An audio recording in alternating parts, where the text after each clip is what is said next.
Hello, my name is Arthur Maples, and on today I want to present to you my mastery project report, the structured training curriculum for Save-A-Lot, improving performance through talent development.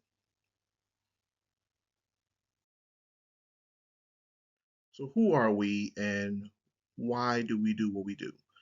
Well, Save-A-Lot is a grocery organization that has established itself by putting grocery stores in what they consider grocery deserts.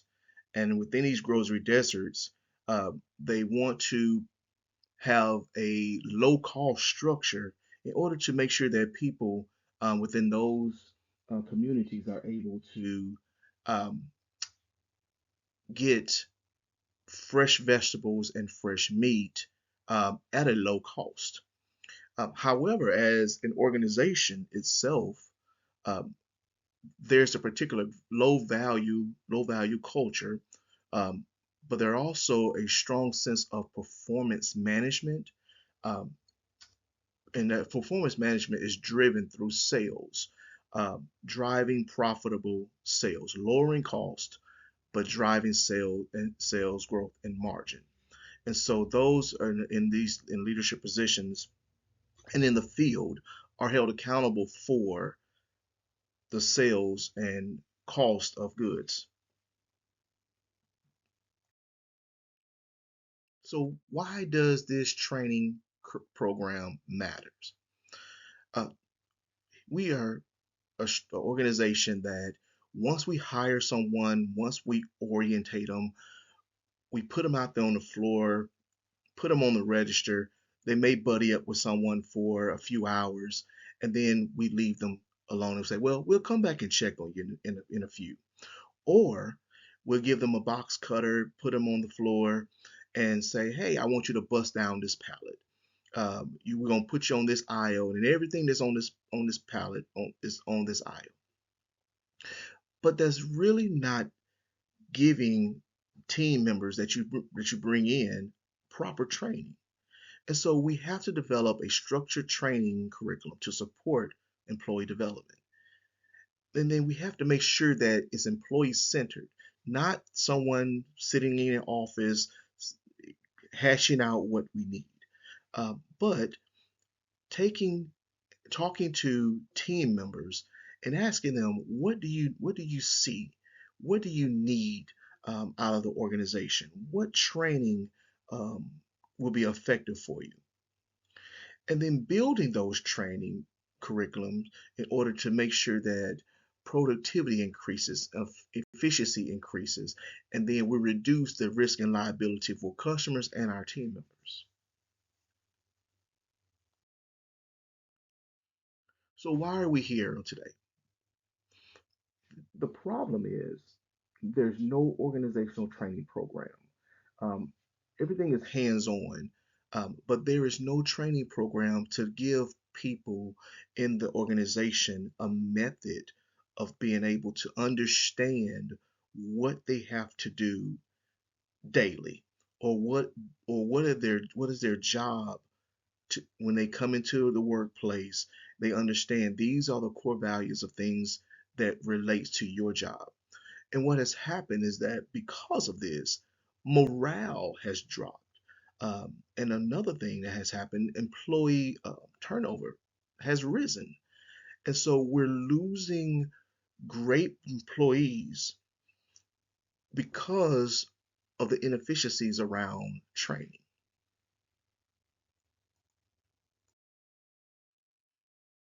So, how do we get here? Here's a clear roadmap. We're going to create a practical needs assessment through utilization of the gap analysis. We're going to collect that data.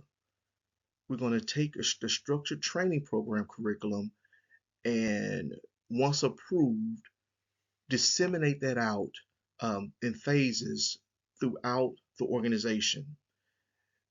We're going to track to see how when we implement the training program, what does it increase productivity, and then we want to see what has happened with risk. Are we are we reducing risk and liability? um, and are our team members buying in to what we're doing.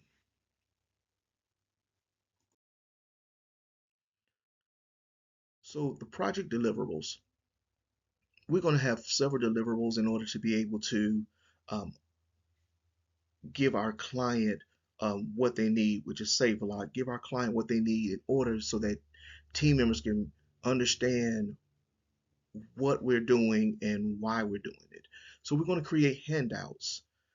We're going to disseminate surveys, informing team members about what's going on. We're going to give surveys out so that team members are able to give their feedback and have a voice from the field of the training curriculum that is taking place. We want their input. We don't want this to be a training curriculum where it's coming top down. We want to have an inverted pyramid where it's coming from bottom up. The project team will work one-on-one with store leadership. We want to be in the field as a project team. We want to be in the field working, one, to see what the best practices are each day in a team member. We don't want to generate a training program not understanding what the best practices is. And then two, we want them to feel value. We want the team members to feel value so that when we're soliciting for information, they're welcoming to the information. And the project team will conduct a formal assessment to evaluate the learning process. So we will have focal groups. We will make sure that throughout the training curriculum being implemented, that we track and talk to our team members in order to make sure that we're getting the feedback we need necessary in order to have an effective training program.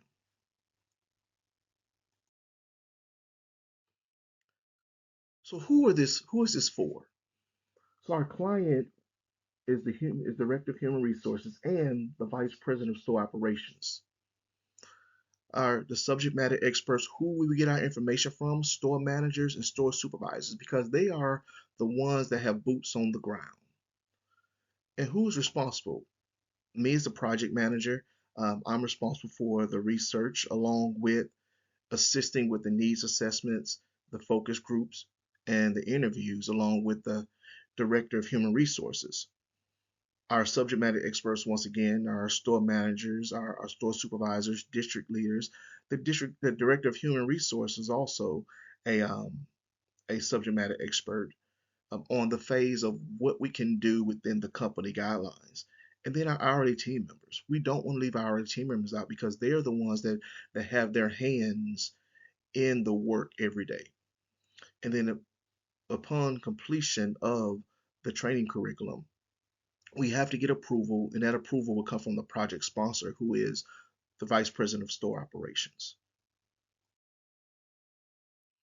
So, what does success look like? One major thing for success for us to look and see what success looks like is the project team will complete the training curriculum by the contract deadline. We want to make sure that we are here to our contract with Save-A-Lot. We want to implement an e-learning platform called Exonify to drive and track training throughout the fleet of stores. Another really important success criteria is the project cost meets the required budget. Knowing retail has a very, very tight budget. And so you don't want to overspend over on their budget, but also you don't want to underspend. You want to make sure that you meet their budget requirements, and that way we're able to gain confidence for the e-learning Exonify platform. And then we want to ensure that Save-A-Lot successfully rolls this training program out to all levels within the field leadership. we have assumptions, and we have constraints. We want to assume that all stakeholders will be in line with us on this new training process, that the training curriculum, that they will feel that the training curriculum will be effective and efficient for their job. We also want to assume that the vice president of store operations will sign off on the training program, that we've done well enough, we've communicated well enough, we've had the meetings that we need in order for him to sign off.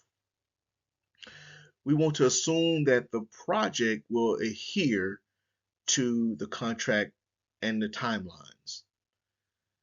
We want to assume that the Save a Lot executive team will support everything within the contract and everything within the training curriculum as we disseminate phases of the training program for their approval.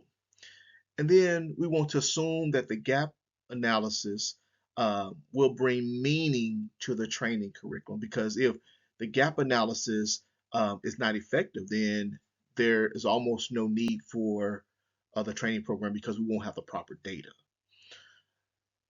Some of the constraints: there are tenured team members within Save a Lot that may feel that the training program is not needed because they were trained a certain way, and because they were trained a certain way and they were elevated and promoted throughout the company, that they may feel that why are we risking our time and our money on a training program?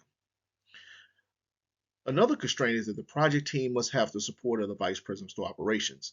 There is a cost associated with this training program, and we have to convince and make sure that we give a proper case that the benefits outweigh the cost. And as we talk more about the cost, one of the constraints may be is that retailers are on a tight budget, um, managing labor, managing expenses, coming up now with another cost such as this training program.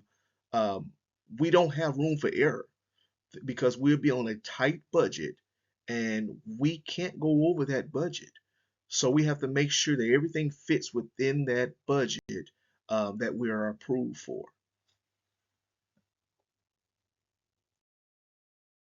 So speaking of budget, we want to implement an Exonified e-learning platform. This e-learning platform will cost $10,000. It's a platform to where each store has a computer where team members can go into their break rooms, sit down in their break rooms, and take downloaded um, learning management system modulars to help them do their particular job effectively. And it's geared towards their particular job. But also, they can download the app to their phone. And when they download the app to their phone, they're able to take trainings at the push of a button on their phone. The printing materials that we have using a third-party organization such as Kinko's or UPS or printing or Office Depot will cost us about $5,000. Labor for the project team, and then there will be some focus group discussions, which will cause some of the subject matter experts to come to a particular location, which will cost us another $5,000.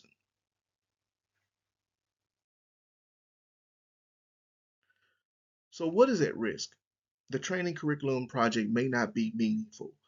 We want the project to be meaningful. We want the project to mean something once the implementation takes place. We want it to be, and we want it to be supportive. The project may be delayed if the vice president of operations doesn't approve the funding. We have to have the funding in order to make it effective. We have an Exonify system that is going to cost the company money. In the long run, the ROI behind it will drive training successfully, but we have to upfront get the funding for it. And the project may be delayed if the team cannot assemble an adequate sample size, as we talked about before.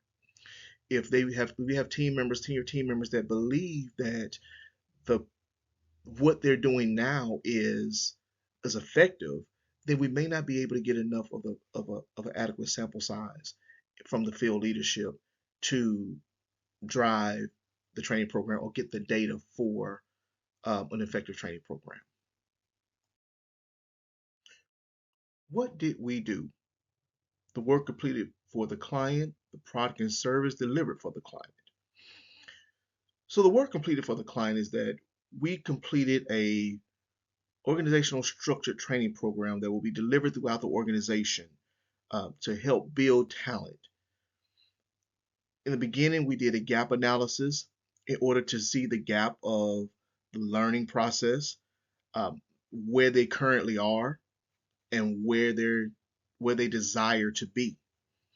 We also have a proficiency scale, and within that proficiency scale, it lets the client know: do we have a team member that's a novice? Do we have a team member that's an intermediate?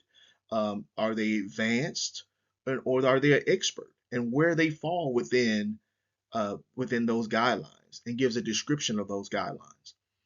We also want to do a pre-implementation needs assessment so that we can know what the needs are of the team in the field, in order to be able to generate a effective training program and deliver that training program to the client.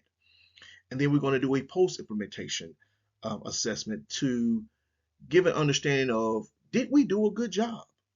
What will be our next steps? What are the gaps that we may have missed in our training process or developing the training process, and what we may need to go back and fix? How long do we need to stay on it a little bit longer in order to develop um, some more things surrounding the training program in order to make sure everything in the training program is successful?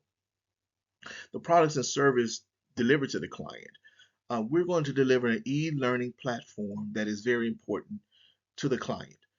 We want to deliver this program so that it can be disseminated across or downloaded across the fleet of stores, and team members will be able to log into this Design-a-Fly platform through using the one page quick guide, and access Exonify, and be able to also download it to their phones so that they can start training um, as soon as possible. And then we want to give them a printable competency model. And in this printable competency model, it's going to line up uh, where team members can see where you are versus the mission and values of the organization.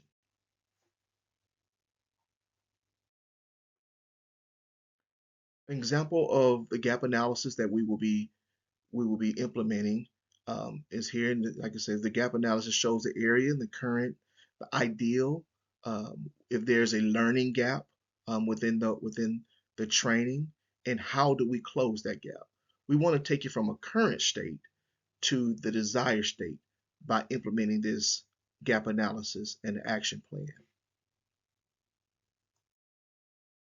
We see here on this slide the proficiency scale that will be used to deliver to our client.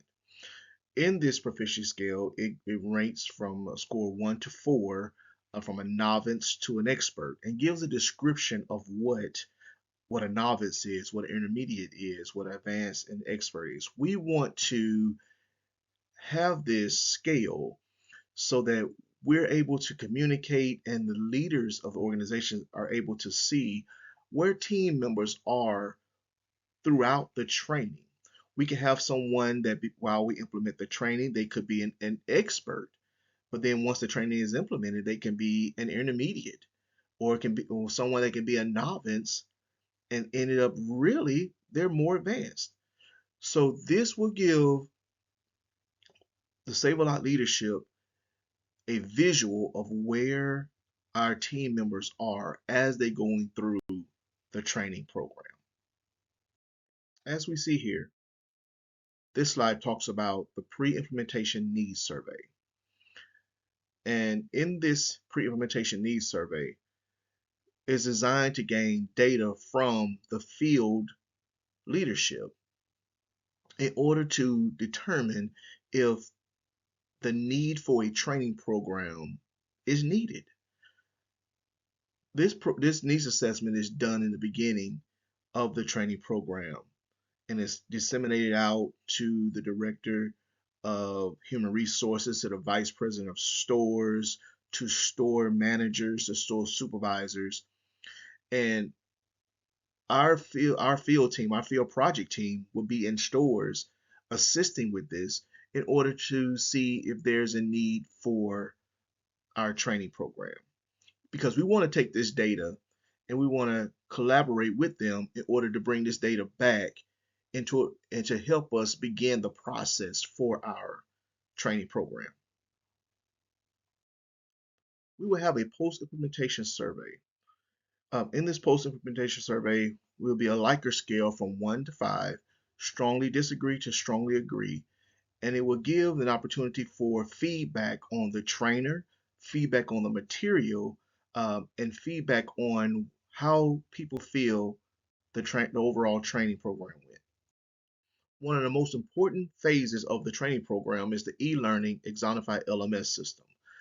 This system would allow team members to take Exonify training or take their training in store, but also take training on their cell phone through an application. And through this Exonify training, it ranks you as you complete certain benchmarks of training. It ranks you through your team members in your store, but then also it ranks the store and um, the region and the company by the completion of the training. So everyone has visibility on how well the training process is going. And then the evaluation strategy. What is the business need? What is the impact of the objectives? What will be learned from the implementation? What happens after the implementation? And what is the ROI from the implementation? I wanted to add this slide in as this is part of the digital portfolio that is being constructed. As you see some of the diagrams here, that we are driving through this project. Some of my key takeaways. The company is investing in their growth. I'm super excited about that, which can boost morale and job satisfaction, which is one of those or two of those things that has been causing high turnover within the company. Communication is key. What I found is that you have to stay well organized and you have to be very communicative. I mean, you have to be able to communicate to the vice president of store operations. You have to be able to communicate to the director of human resources. Email is consistent. Make sure that you're emailing consistently the steps and the processes and the benchmarks so that leadership would know where you are in the development of the training process. If communication is shut down, then a lot of times uh, the satisfaction of the client decreases, and the client doesn't have enough confidence in you in order to be able to perform the task. So we want to make sure we keep the communicate lines of communication open. um, the buy-in from the executive leadership is important and imperative. We have to make sure we gain their buy-in. If they hold the key to the finances for the training program, for the Exonify program, and so we want to make sure that we gain their buy-in. And then by ensuring all employees learn and apply the best practice, this organization Save a Lot should be able to see an improvement in productivity and a decrease in risk and a decrease in turnover.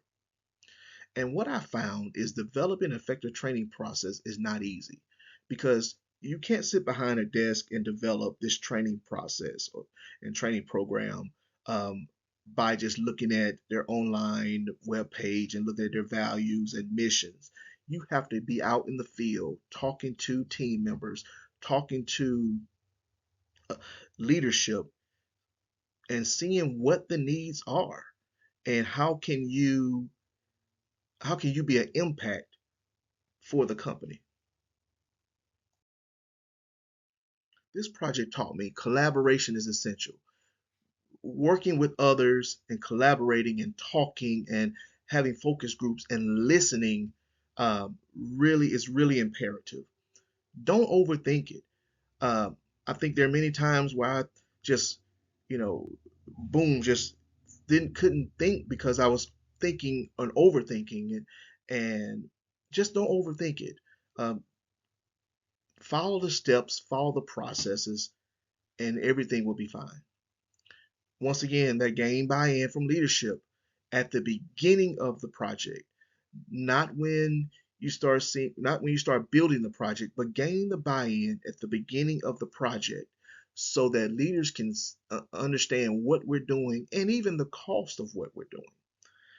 And ensure you allocate enough dedicated time for the project.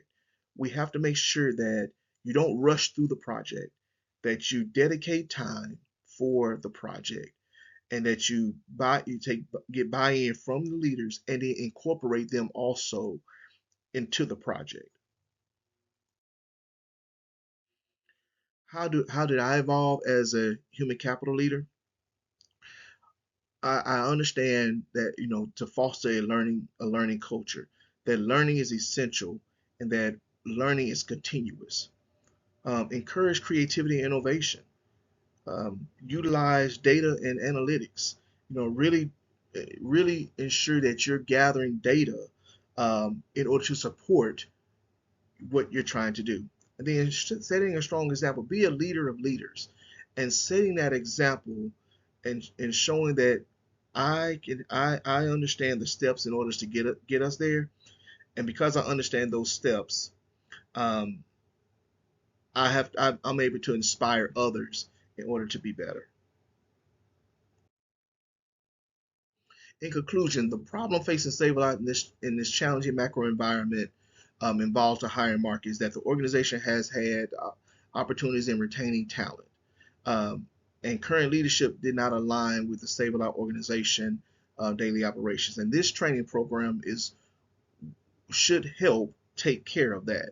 It should increase productivity, increase morale, build effective teams, and drive profitable sales.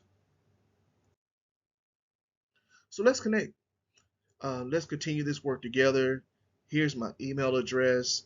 Um, if there's any information that is needed from these slides, please feel free to contact me.